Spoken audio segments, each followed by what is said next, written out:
Welcome to your YouTube channel. আজকের ক্লাসে আমরা পার্টনারশিপের যে দুটো টপিক নিয়ে আলোচনা করব, সেই দুটো টপিক আমাদের বিভিন্ন এক্সামে বহুবার এসছে, বিভিন্ন ভাবে এসছে। তাহলে সেই দুটো টপিককে কি করে সহজ উপায়ে আমরা সলভ করব, কোনো লং টার্ম প্রসেস ছাড়া, সেটাই আজকে দেখব। দেখা যাক প্রসেস দুটো কি। প্রথম যে ম্যাথটা আছে সেটা হচ্ছে ABC invested in the ratio 2:3:5 at the end of the year. Their profit are in the ratio 5:3:12. Find the time period of the investment. তাহলে আমি প্রথম ক্লাসে বলেছিলাম যে এই চ্যাপ্টারে তিনটে টপিক নিয়ে আলোচনা হয়। একটা হচ্ছে ইনভেস্টমেন্ট, ক্যাপিটাল, আর একটা হচ্ছে প্রফিট, আর একটা হচ্ছে টাইম পিরিয়ড। তাহলে এইখানে আমার প্রথমে ইনভেস্টমেন্টটা দেওয়া আছে। ইনভেস্টমেন্ট কত দেওয়া আছে? I1, I2 আর I3 যদি করি তাহলে হচ্ছে 2:3:5। আর এখানে প্রফিটটা দেওয়া আছে P1, P2 আর যদি P3 করি তাহলে কি হিসাবে দেওয়া আছে? 5:3:12।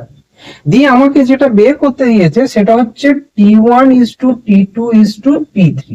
তাহলে আমরা কোনো গতানুগতিক মেথড ছাড়া এটাকে খুব সহজেই সলভ করতে পারবো। কিভাবে?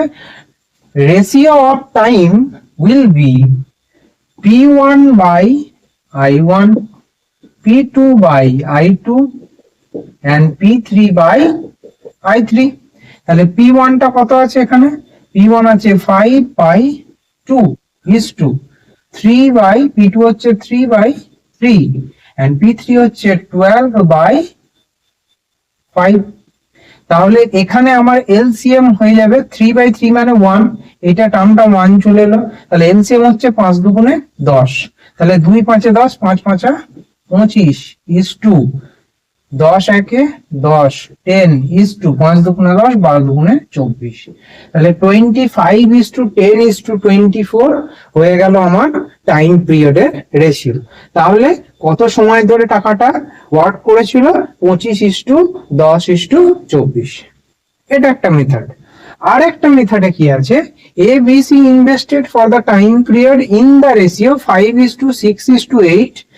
At the end their profit share in the ratio 5:3:12. তাহলে এখানে কি বলা আছে?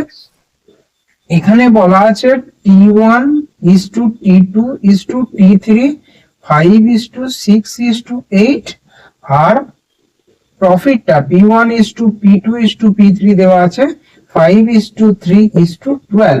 তাহলে এখানে আমার বের করতে হবে কি? ইনভেস্টমেন্ট, মানে I1/I2/I3 বা ক্যাপিটাল, যেটাই বলবে সেটাই হতে পারে।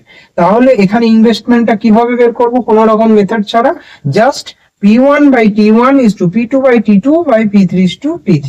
তাহলে I1 সমান কি হবে? P1/যদি T1 করি 5/5, P2/T2 করলে হচ্ছে 3/6 and P3/T3 করলে হচ্ছে 12/8। তাহলে 1:2 তাহলে এদের রেশিও কত হয়ে যাবে? 2 হয়ে গেল এলসিএম। 2:1:3 হয়ে গেল ইনভেস্টমেন্ট রেশিও। তাহলে কোন রকম কোনো লং মেথড বাদ দিয়ে আমরা খুব সহজেই এই প্যাটার্নটা ফলো করে, মানে আমরা ইনভেস্টমেন্টই বার করি বা আমরা টাইমই বার করি, যাই বের করব প্রফিটটাকে সবসময় উপরে রাখবো। এই মেথডটার মাধ্যমে খুব সহজেই আমরা প্রফিট বা টাইম পিরিয়ডের রেশিওটা বের করে ফেলতে পারবো। আশা করি মেথডগুলো বোঝা গেল। দেখা হচ্ছে আবার পরের ক্লাসে নতুন অঙ্কের সঙ্গে। Thank you.